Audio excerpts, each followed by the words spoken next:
Dear students, আমি BM sir বলছি। আশা করি তোমরা সকলেই ভালো আছো। আজ একটা গুরুত্বপূর্ণ বিষয় নিয়ে আমি তোমাদের সামনে এসে হাজির হয়েছি। আজকে আমরা বিখ্যাত নাট্যকার উইলিয়াম শেক্সপিয়ার রচিত অ্যাজ ইউ লাইক ইট নাটকটি নিয়ে কথা বলবো। দেখো, প্রথমেই বলে নিই, উইলিয়াম শেক্সপিয়ার, যিনি সারা বিশ্ব জুড়ে একটা বিরাট খ্যাতির অধিকারী, তিনি যে সমস্ত নাটকগুলি লিখে খ্যাতি অর্জন করেছিলেন তার মধ্যে তার অ্যাজ ইউ লাইক ইট নাটকটি সবিশেষ উল্লেখযোগ্য। এই অ্যাজ ইউ লাইক ইট নাটকটি 1623 সালে সর্বপ্রথম প্রকাশিত হয়। আজ আমরা এই অ্যাজ ইউ লাইক ইট নাটকটি সারমর্ম প্রথমে বাংলায় আলোচনা করব এবং তারপর এই নাটকটি থেকে যে সমস্ত কোশ্চেনগুলো হয়, যে সমস্ত প্রশ্ন হয়, সেই সমস্ত প্রশ্নগুলো আমি আলোচনা করব এবং সেগুলোকে তোমাদের লিখিয়েও দেব। দেখো, অ্যাজ ইউ লাইক ইট এই নাটকটির আমরা যদি কাহিনী বিশ্লেষণ করি তাহলে দেখব যে ডিউক ফ্রেডরিক, যিনি একজন জবরদখলকারী ডিউক, তিনি তার দাদাকে গদিচ্যুত করেছেন এবং শুধু গদিচ্যুত করেই ক্ষান্ত হননি, তাকে নির্বাসিত করেছেন। বড় দাদাকে গদিচ্যুত করে তাকে নির্বাসিত করেছেন। তো সেই বৈধ ডিউক, অর্থাৎ যার ডিউক হওয়ার কথা, সেই বৈধ ডিউক যখন গদিচ্যুত হয়ে নির্বাসিত হলেন, তখন তিনি তার বিশ্বস্ত কিছু অনুচরকে নিয়ে আর্ডেনের জঙ্গলে চলে যান এবং সেখানেই তিনি বসবাস করতে শুরু করেন। এই বৈধ ডিউকের এক কন্যা সন্তান ছিল, তার নাম রোজালিন্ড। অবশ্য রোজালিন্ড কিন্তু তার পিতার সঙ্গে নির্বাসিত হননি। এর পিছনে কারণও ছিল, ওই জবরদখলকারী ডিউক ফ্রেডরিকের একটি কন্যা সন্তান ছিল, তার নাম সিলিয়া। এই রোজালিন্ড এবং সিলিয়া তারা খুব বন্ধুত্বপূর্ণ সম্পর্কের মধ্যে আবদ্ধ ছিল, অর্থাৎ তারা একে অপরকে খুব ভালোবাসত। সেই কারণেই রোজালিন্ডকে ডিউক ফ্রেডরিক কিন্তু প্রাসাদেই থাকতে দিয়েছিল তার মেয়ের সঙ্গে থাকার জন্য। অর্থাৎ বৈধ ডিউক গদিচ্যুত হয়ে নির্বাসিত হলেও তার কন্যা সন্তান অর্থাৎ রোজালিন্ডকে কিন্তু ডিউক ফ্রেডরিক নির্বাসিত করেননি। নিজেরই স্বার্থে, নিজের মেয়ের সঙ্গে থাকার জন্যে বা নিজের মেয়েকে আনন্দ দানের জন্যে রোজালিন্ডকে সে কিন্তু তখন রেখে দিয়েছিল। কিন্তু রোজালিন্ডের মনে কোনো শান্তি ছিল না, থাকার কথাও নয়। তার বাবা নির্বাসিত জঙ্গলে বসবাস করছেন, তার চিন্তা যেমন বাবার জন্য হতো, আবার ঠিক তেমনিভাবে এখানে তার ওই দুষ্টু কাকার ওপর নির্ভর করে থাকতে হচ্ছে। এই সব কথা ভেবে সে খুব মনক্ষুণ্ণ হতো। তখন তাকে কিন্তু সান্ত্বনা দিত সিলিয়া। সিলিয়া কিন্তু সত্যি সত্যি রোজালিন্ডকে খুব ভালোবাসত। তো এইভাবেই সিলিয়া এবং রোজালিন্ড ওই ডিউকের প্রাসাদে, ফ্রেডরিক ডিউকের প্রাসাদে বেড়ে উঠছিল। এইভাবে যখন তাদের দিন কাটছিল, হঠাৎ একদিন রাজদূত এসে তাদের খবর দিল যে একটা মল্লযুদ্ধের ব্যবস্থা করা হয়েছে এবং সেই মল্লযুদ্ধ দেখার জন্য তাদের আমন্ত্রণও জানাল। অর্থাৎ রোজালিন্ড এবং সিলিয়াকে রাজদূত এসে একটা মল্লযুদ্ধ দেখার জন্য আমন্ত্রণ জানাল। এখন রোজালিন্ড যখন আনন্দ পাবে এই মল্লযুদ্ধ দেখে সিলিয়া ভাবল, তখন সিলিয়া তাতে আর অমত করল না। তারা উভয়ই কিন্তু মল্লযুদ্ধ প্রাঙ্গণে গিয়ে হাজির হলো ওই মল্লযুদ্ধ দেখার জন্য। কিন্তু সেখানে মল্লযুদ্ধ দেখতে গিয়েই কিন্তু তারা ভীষণভাবে দুঃখিত হয়ে পড়ল। কারণ তারা দেখল একজন পেশাদার মল্লযোদ্ধার সঙ্গে প্রতিদ্বন্দ্বিতা করতে যাচ্ছে বা লড়াই করতে যাচ্ছে একজন অনভিজ্ঞ যুবক মল্লযোদ্ধা। স্বাভাবিকভাবেই তারা জানতে পারল, যারা ওখানে মল্লযুদ্ধ দেখতে এসেছে, যে এই মল্লযুদ্ধের একটা করুণ পরিণতি ঘটতে চলেছে। ওই যুবক মল্লযোদ্ধা মুহূর্তের মধ্যে ওই পেশাদার মল্লযোদ্ধার কাছে পরাজিত হবে এবং হয়তোবা মারাও যেতে পারে। এই কথা ভেবে রোজালিন্ড এবং সিলিয়া ভীষণভাবে ভয় পেয়ে গেল এবং তারা ওই যুবক মল্লযোদ্ধাকে যাতে ওই পেশাদারী মল্লযোদ্ধার সঙ্গে সে লড়াই না করে সেজন্য অনুরোধও করতে লাগলো, তাকে সরে আসতে বললো এই মল্লযুদ্ধ থেকে।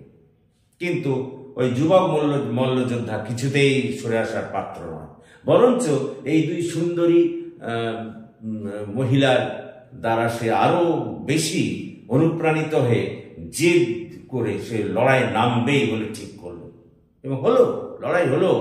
ওই পেশাদার মল্লযোদ্ধার সঙ্গে ওই অনভিজ্ঞ একেবারে নতুন আনকোরা নতুন মল্লযোদ্ধার লড়াই হলো। আশ্চর্যের ব্যাপার হলো এই যে ওই যুবক মল্লযোদ্ধা ওই পেশাদার মল্লযোদ্ধাকে সম্পূর্ণরূপে পরাজিত এবং বিধ্বস্ত করল। স্বাভাবিকভাবেই এই যুদ্ধের পরিণতিতে ডিউক ফ্রেডরিক অবশ্যই খুশি হলেন, কারণ একজন যুবক মল্লযোদ্ধা পেশাদার মল্লযোদ্ধাকে হারিয়ে দিয়ে যেতে তিনি খুশি হলেন, এবং একই সঙ্গে রোজালিন্ড ও সিলিয়াও কিন্তু খুব খুশি হলো। বিশেষত রোজালিন্ড, সে তো ওই যুবক মল্লযোদ্ধাকে ভালোবেসেই ফেলল, এবং তখন সে তার ওই নিজের গলার হারটা স্মারক হিসেবে ওই যুবক মল্লযোদ্ধাকে দিয়ে দিল। তবে ডিউক ফ্রেডরিকের আনন্দ বেশিক্ষণ স্থায়ী হয়নি। যখন সে জানতে পারল যে ওই যুবক মল্লযোদ্ধার নাম অরল্যান্ডো, এবং সে হচ্ছে আবার ওই তারই দাদার বন্ধু রোল্যান্ডো ডি বয়েজের সন্তান, অর্থাৎ যখন জানতে পারল অরল্যান্ডো তার ওই দাদার বন্ধু, অর্থাৎ যে দাদাকে সে গদিচ্যুত করে নির্বাসিত করেছে আর্ডেনের জঙ্গলে, সেই দাদার বন্ধু রোল্যান্ড ডি বয়েজের পুত্র, তখন কিন্তু তার আনন্দ একেবারে নিরানন্দে পরিণত হলো। তাছাড়া ঠিক সেই সময় রোজালিন্ডের গুণগান যখন সব তার রাজ্যবাসীর অনেকে করছিল, তখন সেটা তার সহ্য হলো না। সে রোজালিন্ডকে বিতাড়িত করার সিদ্ধান্ত নিল। অর্থাৎ আগে তো দাদাকে নির্বাসিত করেইছে, এবার ওই তার কন্যা সন্তান রোজালিন্ডকেও সে আর রাখতে চাইল না, রাজপ্রাসাদ থেকে তাড়িয়ে দেওয়ার কথা ভাবল। তো রোজালিন্ড কি আর করার আছে তার, রোজালিন্ড নির্বাসিত বাবার সঙ্গে দেখা করার জন্য আর্ডেনের জঙ্গলে যাওয়ার পরিকল্পনা করল। সিলিয়া, যে তাকে ভালোবাসত, ওই ডিউক, ওই জবরদখলকারী ডিউক ফ্রেডরিকের কন্যা সন্তান সিলিয়া, সেও ঠিক করলো যে সেও আর এই প্রাসাদে থাকবে না, সেও ওই রোজালিন্ডের সঙ্গে আর্ডেনের জঙ্গলে চলে যাবে। তো এই দুটি মহিলা আর্ডেনের মতো জঙ্গলে যাবে, এটা ভেবে রোজালিন্ড ঠিক করলো যে মহিলা রূপ ধারণ করে দুজনেরই যাওয়া যাবে না। সেই জন্যে সে ঠিক করলো, রোজালিন্ড ঠিক করলো যে সে গ্রাম্য ছেলে গ্যানিমিডের ছদ্মবেশ ধারণ করবে, আর সিলিয়া আলিনিয়া রূপ ধারণ করবে, ছদ্মবেশ ধারণ করবে। এই নিয়ে তারা আর্ডেনের জঙ্গলে চলে গেল। অন্যদিকে ওই অরল্যান্ডোর সম্পর্কে আমরা যা জানতে পারি তা হচ্ছে যে অরল্যান্ডো, তার বাবা ছিলেন রোল্যান্ড ডি বয়েজ, এবং তিনি যখন মারা যাবার পূর্বে তিনি অরল্যান্ডোর দেখাশোনার ভার দিয়েছেন অরল্যান্ডোরই বড় দাদা অলিভারের উপরে। কিন্তু অলিভার মোটেই ভালো ছেলে ছিল না, তার উপর যে দায়িত্ব রোল্যান্ড ডি বয়েজ দিয়ে গিয়েছিলেন সে দায়িত্ব সে পালন করেনি। অর্থাৎ ওই অরল্যান্ডোকে দেখাশোনা করার কথা ছিল, কিন্তু সে ভালো করে দেখাশোনা করেনি, তার শিক্ষা দীক্ষার কোনো ব্যবস্থা করেনি, বা তার প্রতি মোটেই সদয় ছিল না, বরঞ্চ সমস্ত সম্পত্তি হাতিয়ে নেওয়ার জন্যে অরল্যান্ডোকে সে মারার চেষ্টা করতে লাগলো। ঠিক সেই সময় সেটা বুঝতে পেরে গিয়েছিল ওদেরই বাড়ির গৃহভৃত্য অ্যাডাম বুঝতে পেরে গিয়েছিল যে অলিভার অরল্যান্ডোকে মারার জন্য ষড়যন্ত্র করছে, এবং এটা সে অরল্যান্ডোকে জানিয়েছিল। তখন অরল্যান্ডো আর দ্বিধা না করে ওই গৃহভৃত্য অ্যাডামকে নিয়ে সেও ওই আর্ডেনের জঙ্গলে চলে গেল। দেখুন, এরপরে আমরা দেখতে পাচ্ছি যে ওই বৈধ ডিউক তিনি তো আর্ডেনের জঙ্গলে নির্বাসিত হয়ে বসবাস করছেন, আবার অরল্যান্ডো তার গৃহভৃত্যকে নিয়ে আর্ডেনের জঙ্গলে গেছে। অন্যদিকে আমাদের রোজালিন্ড, সে গ্যানিমিডের ছদ্মবেশ ধারণ করে এবং সিলিয়া সেও আলিনিয়ার ছদ্মবেশ ধারণ করে ওখানে গিয়ে হাজির হয়েছে। এইবার আমরা দেখি যে ওই রোজালিন্ড ওখানে গিয়ে ওই একজন মেষপালকের কাছ থেকে একটা কুটির কিনে সেখানে তারা দুজনে মিলে বসবাস করছে। অর্থাৎ রোজালিন্ড তো নয়, ওখানে সে নাম ধারণ করেছে গ্যানিমিড এবং তার বোনের সঙ্গে সে ওখানে বসবাস শুরু করলো। এই আডেনের জঙ্গলে যখন গৃহভৃত্য বৃদ্ধ অ্যাডামকে নিয়ে অরল্যান্ডো সেখানে গিয়ে হাজির হলো, কিছুক্ষণ হাঁটার পরেই গৃহভৃত্য অ্যাডাম ভীষণভাবে অসুস্থতা বোধ করতে শুরু করলো। তখন একটা গাছের তলায় তাকে বসিয়ে রেখে অরল্যান্ডো ওই বৈধ ডিউকের কাছে গিয়ে হাজির হলো এবং তার কাছে গিয়ে দুজনের জন্য খাবার দাবি করলো। তিনি তাদের খাবার দিলেনও এবং পরবর্তীকালে অরল্যান্ডো ওই গৃহভৃত্যকে নিয়ে ওই বৈধ ডিউকের সঙ্গে মিলিত হলো, পরিচয় হলো বৃদ্ধ এবং জানতে পারলো এবং ওই বৈধ ডিউক জানতে পারলেন যে এই অরল্যান্ডো হচ্ছে তারই বন্ধু রোল্যান্ড ডি বয়েজের সন্তান, পুত্র সন্তান। স্বাভাবিকভাবে তিনি খুব খুশি হলেন। কিন্তু অরল্যান্ডো ওই জঙ্গলের মধ্যেই ঘুরে ফিরে বেড়াতেন আর তার সেই ভালোবাসার জন্য অর্থাৎ রোজালিন্ডের কথা তার বারবার মনে পড়ত। সেই জন্য বিভিন্ন গাছের গায়ে রোজালিন্ডকে নিয়ে তিনি দু এক লাইন কবিতাও লিখে রাখতে শুরু করলেন। আর ঠিক সেই সময়ে রোজালিন্ডের সঙ্গে দেখা হলো কিন্তু আমাদের অরল্যান্ডো। কিন্তু রোজালিন্ড তো তখন রোজালিন্ডের বেশে নেই, সে তো তখন গ্যানিমিড। তো গ্যানিমিড যখন এই অরল্যান্ডোর কাছ থেকে জানতে পারলো, তখন রোজালিন্ড তথা গ্যানিমিড অরল্যান্ডোকে জানালো যে তাকে এই প্রণয় পীড়িত অবস্থা থেকে সে তাকে মুক্তি দেবে। এবং অরল্যান্ডো ওই গ্যানিমিডের প্রতি এমনই আকৃষ্ট হলো। গ্যানিমিড তো আসলে রোজালিন্ডই, ছদ্মবেশে আছে গ্যানিমিড রূপ ধারণ করে, এবং সে প্রত্যেক দিন ওই গ্যানিমিডের কাছে যেত তাদের ওই আস্তানা বা তাদের কুঁড়ে ঘরে তার সঙ্গে দেখা করার জন্য। সে তাকে ওই রোজালিন্ড মনেই বলেই ভাবতে শুরু করছিল, এক প্রকার বলা যায়। তখন একদিন যখন অরল্যান্ডো ওই রোজালিন্ডের তথা গ্যানিমিডের সঙ্গে দেখা করতে যাচ্ছে, ঠিক সেই সময় একজন যুবককে অরল্যান্ডো এক বিষধর সর্প এবং একটা হিংস্র সিংহীর হাত থেকে নিজের জীবনকে বাজি রেখে বাঁচাল। এবং এর জন্যে সিংহীর আক্রমণে অরল্যান্ডোর একটি হাত ক্ষতবিক্ষত হল। যখন ওই যুবককে সে বাঁচালো, তারপর দেখলো ও মা, এই যুবক আর কেউ নয়, এই হচ্ছে তার বড় দাদা অলিভার। আর অলিভারও তখন ভীষণভাবে লজ্জা পেয়ে গেল, কারণ যে ভাইকে সে ষড়যন্ত্র করে মারতে চেয়েছিল সেই ভাই তাকে নিশ্চিত মৃত্যুর হাত থেকে বাঁচালো। তখন অলিভার অরল্যান্ডোর কাছে ক্ষমা ভিক্ষা করলো এবং তার ওই কৃতকর্মের আগে যে সব অন্যায় কাজ করেছে তার জন্য অলিভার তাকে অরল্যান্ডো তাকে ক্ষমা করে দিল এবং ওই রোজালিন্ড তথা গ্যানিমিডের কুটিরে পাঠালো এবং গিয়ে বলতে বলল এখানে কি ঘটনা ঘটেছে, ওই যে সিংহীতে হাত ক্ষতবিক্ষত করে দিয়েছে ইত্যাদি সব জানানো। অলিভারের পরে ওই আমাদের রোজালিন্ড তথা গ্যানিমিডের কুটিরে গিয়ে হাজির হলো। আমি বারবার বলছি রোজালিন্ড তো ওখানে গ্যানিমিডের ছদ্মবেশ ধারণ করে আছে। এবার সেখানে কিন্তু ওই যাওয়ার পর যখন অলিভার এই যা ঘটনা ঘটেছে, অর্থাৎ ওই সিংহীর ও সর্পের হাত থেকে অরল্যান্ডো কিভাবে তাকে বাঁচিয়েছে এবং তার ফলে তার হাত কিভাবে সিংহীর দ্বারা ক্ষতবিক্ষত হয়েছে, এই কথা যখন রোজালিন্ডকে জানালো তথা গ্যানিমিডকে জানালো, সঙ্গে সঙ্গে কিন্তু সে অজ্ঞান হয়ে গেল এই কথা শুনে। কারণ অরল্যান্ডোর এই বিপদের কথা শুনে সে ভীষণভাবে ব্যথিত এবং অজ্ঞানী হয়ে গেল।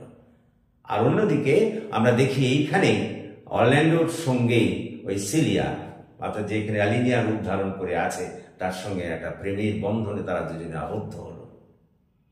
এরপর আমরা ঘটনার নাটকের গতি প্রকৃতি থেকে আরো জানতে পারি যে অরল্যান্ডো ঠিক করলো যে সে ওই তার দাদা অলিভারের সঙ্গে ওই সিলিয়ার বিয়ের ব্যবস্থা করবে। আর অন্যদিকে আমাদের রোজালিন্ডও অরল্যান্ডোকে জানিয়ে দিল যে যে সত্যি সত্যি যদি সে রোজালিন্ডকে ভালোবাসে, অর্থাৎ অরল্যান্ডো যদি সত্যি সত্যি রোজালিন্ডকে ভালোবাসে, তাহলে একদিন রোজালিন্ডকে সে তার সামনে এনে হাজির করবেই, এ কথা জানালো। তো যাই হোক, এরপর একেবারে শেষ দিকে আমরা গিয়ে দেখি যে আমাদের ওই বৈধ ডিউক, যিনি ওখানে নির্বাসিত অবস্থায় বসবাস করছেন, তিনি ওই অরল্যান্ডোকে জানালো যে যদি সে তার কন্যা সন্তান অর্থাৎ ওই আমাদের রোজালিন্ডকে পায়, তাহলে নিঃসন্দেহে তার সঙ্গে তার বিয়ের ব্যবস্থা করবে। রোজালিন্ড এবং তার বোন সিলিয়া, অন্যদিকে অরল্যান্ডো, সবাই কিন্তু ডিউকের কাছে গিয়ে হাজির হলো। এবং ডিউক তখন ওই রোজালিন্ডকে জানালো, মানে তখন তো সে রোজালিন্ড না, গ্যানিমিড অবস্থায় আছে, যে গ্যানিমিডকে জানালো যে তুমি যদি আমার মেয়ে রোজালিন্ডকে আনো, তাহলে আমি অরল্যান্ডোকে আদেশ দেব রোজালিন্ডকে সে বিবাহ করবে। তো তখন আমরা দেখি যে প্রায় শেষ পরিণতির দিকে আমরা গিয়ে দেখি যে ওই রোজালিন্ড এবং তার বোন সিলিয়া দুজনে গিয়ে তাদের ছদ্মবেশ ছেড়ে তাদের আসল রূপে এসে দেখা দিল।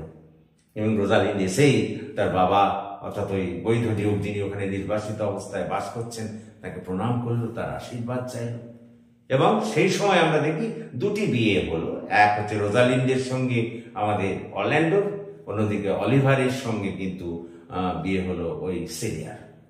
এই দুটি বিয়ের অনুষ্ঠান যখন আনন্দের সঙ্গে ওই জঙ্গলের মধ্যে প্রতিপালিত হচ্ছে, সেই সময় একটা সংবাদ এসে হাজির হলো এবং তার জন্য কিছুক্ষণ ওই অনুষ্ঠানের ছেদও ঘটলো বলা যায়। সেটা অবশ্য খুব সুসংবাদ, কারণ সেই সুসংবাদটা হচ্ছে এই যে ডিউক ফ্রেডরিক তিনি সিদ্ধান্ত নিয়েছেন যে তিনি আর রাজত্ব করবেন না, অর্থাৎ তিনি আর এইরকম বৈষয়িক এইসব জিনিসপত্রের মধ্যে কি বলতো থাকবেন না। তিনি তার দাদাকে এই রাজত্ব ফিরিয়ে দিতে চান। স্বাভাবিকভাবেই এই ডিউক ফ্রেডরিক এই ধরনের সিদ্ধান্ত নেওয়ায় বৈধ ডিউক, যিনি সত্যিকারের ডিউক হবার কথা, তিনি তার বিশ্বস্ত অনুচরদের নিয়ে তার রাজ্যে ফিরে এলেন এবং যারা এতদিন তার সঙ্গে ছিলেন, তার পাশে ছিলেন, তাদের তিনি অবশ্যই পুরস্কৃত করলেন, তাদের রাজকর্মে তাদের নিয়োগ করলেন এবং রাজ্যে সুখে শান্তিতে তারা সবাইকে বলতে বসবাস শুরু করলেন। এবং বলা যায় একটা সুমিষ্ট পরিণতি এই নাটকের শেষে আমরা দেখলাম। তো এই হচ্ছে আমাদের নাটকের কাহিনী। তো এখান থেকে যে সমস্ত প্রশ্নগুলো আমাদের করতে হবে তা হচ্ছে, যেমন মনে করো রোজালিন্ডের চরিত্র, বা মনে করো আমাদের অরল্যান্ডোর চরিত্র, এই বিভিন্ন সমস্ত প্রশ্ন আছে। সেই সব প্রশ্নগুলো আমরা পরের ক্লাসে করব। আশা করি তোমরা বুঝতে পেরেছো। যদি তোমরা বুঝতে পারো তাহলে আমার এই ক্লাসটিকে তোমরা ফলো করো। আমি কিন্তু এই ক্লাস প্রত্যেক দিন নেব এবং সমস্ত যত তোমাদের গল্প, কবিতা ইংরেজিতে আছে সেগুলোকে আমি পড়াবো এবং পড়িয়ে এবং সেগুলো লাইন বাই লাইন এক্সপ্লেন করব এবং তাদের সব প্রশ্ন কিন্তু লিখিয়ে দেবো। তোমরা এই সব ক্লাসের কথা তোমার বন্ধুদের মধ্যে শেয়ার করো, আমার এই চ্যানেলটিকে সাবস্ক্রাইব করো, যাতে আমরা আরো তোমাদের ভালো করে সহযোগিতা করতে পারি। So thank you for watching and listening. Please comment, share and subscribe my channel.